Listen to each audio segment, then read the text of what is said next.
In December 2014, 8 out of 9 city councilors decided to put fluoridation to the voters in a non-binding referendum. That was a bad decision. Only the city council has the authority to initiate cessation, and that decision should be made based on ethics, evidence, environment, and economics, not on politicking. Protecting the rights and welfare of all residents and the environment is a council duty. This council needs to own that tonight. In January 2018, Linda Wren, Lynn Chandler, Damon Cummings, and I emailed this city council a letter that summed it up on one page. We pointed to the 2017 International Academy of Oral Medicine and Toxicology position paper against fluoride use that includes over 500 primary source citations on human and environmental damage from fluoride. The IAOMT is a respected organization founded in 1984 with a scientific mission, one of over a dozen professional organizations opposed to fluoridation policy based on evidence. In February 2018, several of us spoke in open comments, and I presented the City Council with 7 copies of a book first published in 2016 that contained about 300 scientific citations relevant to the danger of consuming fluoridated water while pregnant. The very next day, we were mailed a dismissive letter that did not address our comments. In 2017, a U.S. surveillance data from 2011-12 was released. Over half of American teens have dental fluorosis, dental damage caused by fluoride consumption during early childhood. 1 in 5 teens has extensive modeling on at least 2 fluorosed and brittle permanent teeth, which will likely result in costly veneers or crowns. According to previous CDC data, in 2000, 1 in 25 teens had moderate to severe dental fluorosis. In 1986, only 1 in 100 had moderate to severe dental fluorosis. Dental fluorosis is a lagging indicator of early childhood fluoride consumption, but a leading indicator of increased lifelong dental costs, as well as increased likelihood of broken bones, learning disabilities, and kidney disease. Scientists have voiced concerns about dental fluorosis before, but the decision to take steps to reduce it belongs to city councils. There is twice as much dental fluorosis in fluoridated communities.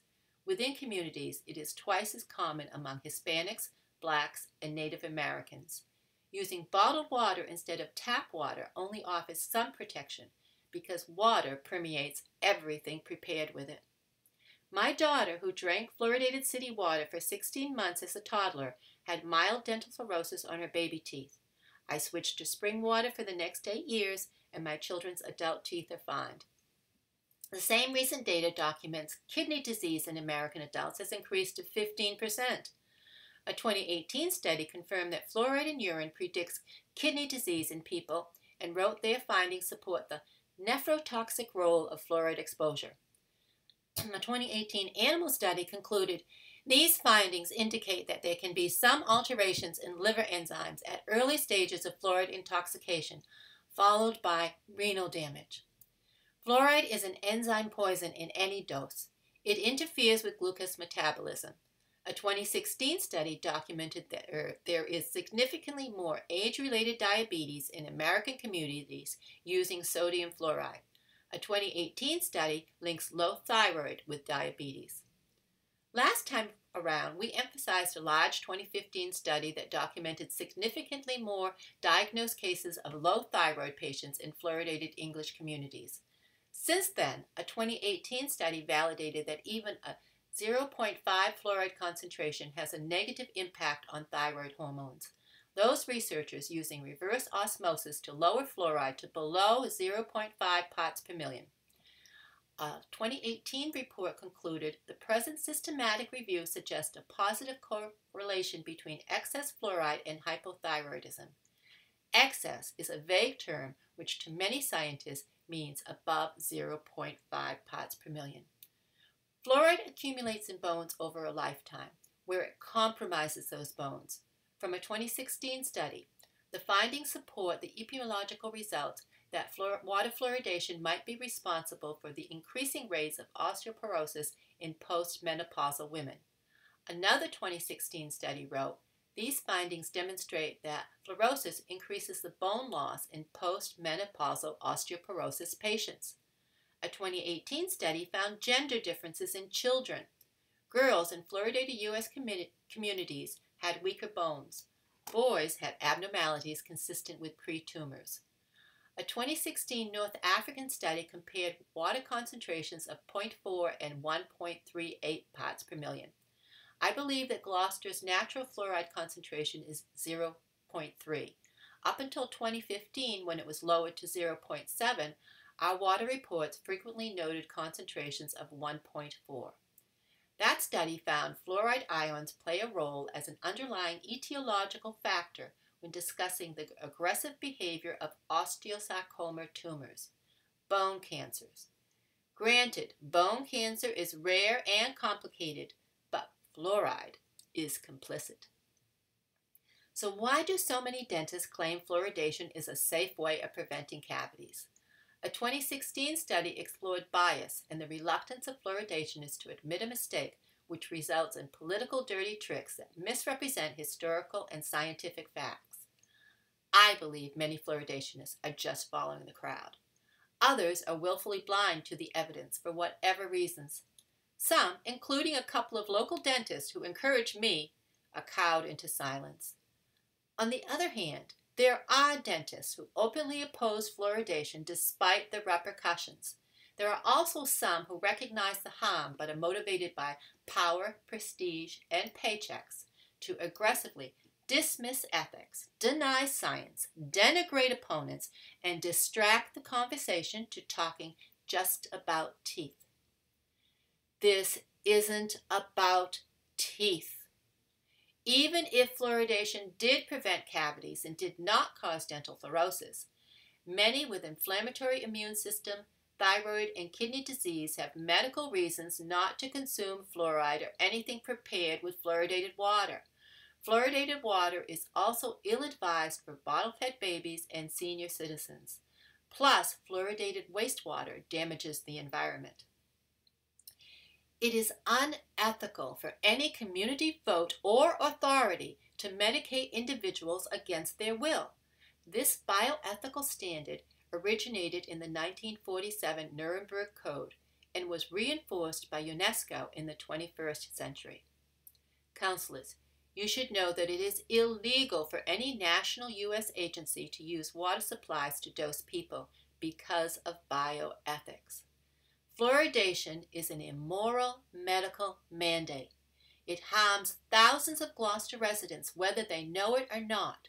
For those of us who know it and voted against it, fluoridation is medical assault and battery, condoned by the City Council, which is the only authority that can end it.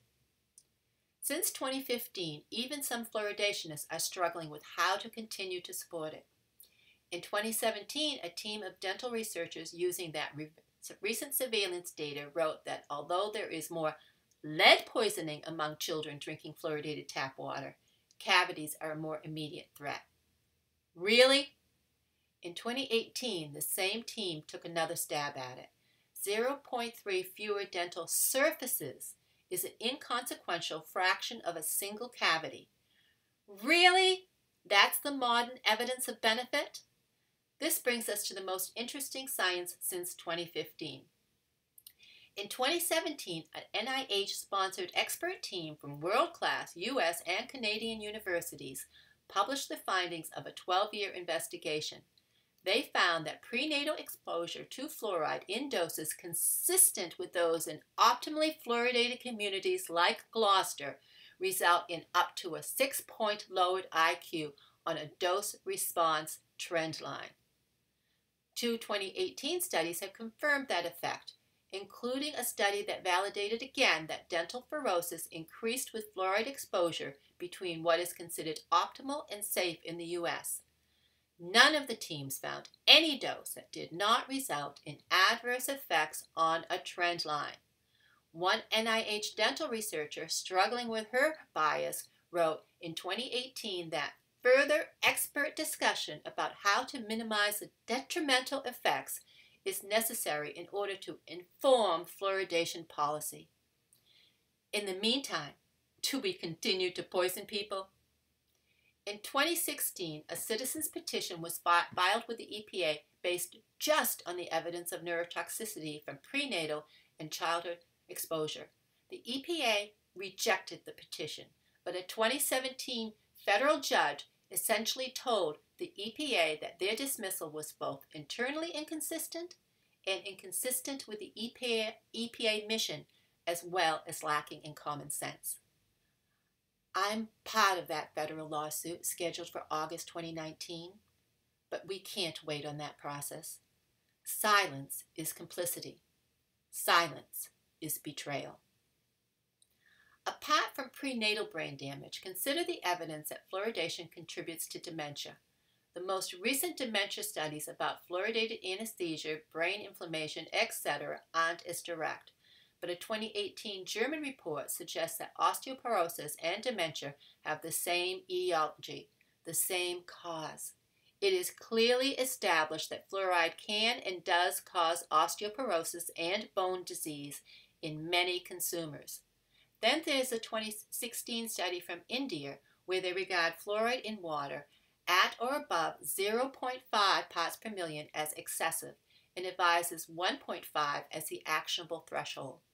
Those authors wrote, "Fluorosis, a chronic metabolic bone disease, usually presents with neurological manifestations like neuropathy and myelopathy." In plain English, if you're having bone problems when your water is at concentrations like we have in Gloucester, you're probably having other problems associated with brain-mediated pain syndromes. I did.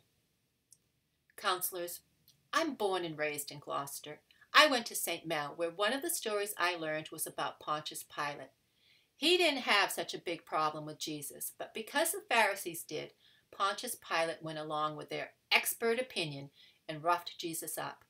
But the Pharisees weren't satisfied. They demanded Jesus be crucified. Pontius Pilate didn't think that was warranted, but saw a way out. He put it to a vote. But the mob had been all worked up by their experts, so Pontius Pilate washed his hands of it. He used a majority vote as justification, even though it caused the death of someone who didn't deserve to die. Counselors, I didn't deserve gastrointestinal illness or years of arthritis. No one with eczema or psoriasis deserves to bathe in chemically treated water that inflames their rash. No infant in the womb deserves to lose a few IQ points.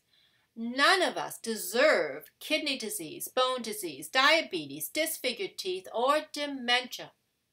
Not because of a majority vote. Counselors, God love you for wanting to serve. Really, God love you. But you are sitting in the seat of Pontius Pilate. None of us are trying to prevent anyone who wants to use fluoridated toothpaste or to drink fluoridated water from doing so. It's cheap and easy if you want it, but fluoride is impossible to avoid once it's in water. I suggest you make the decision tonight to petition the State House for a home rule exemption ending artificial fluoridation, an action consistent with public smoking bans that protect the most vulnerable among us from the pollution of a shared resource. But if you won't take action tonight based on evidence and ethics, I have a plan B for you. Since we didn't have time tonight to review environment and economics, put fluoridation on one or more standing committee agendas and give opponents an opportunity to actually work with O&A with a focus on sodium fluoride and NSF limitations, budget and finance with a focus on corrosive impact on city infrastructure and increased sped costs, P&D with a focus on the harmful impact of fluoridated wastewater on the environment. I think you should end this tonight. But either way, this isn't going away because neither science nor ethics care about majority votes.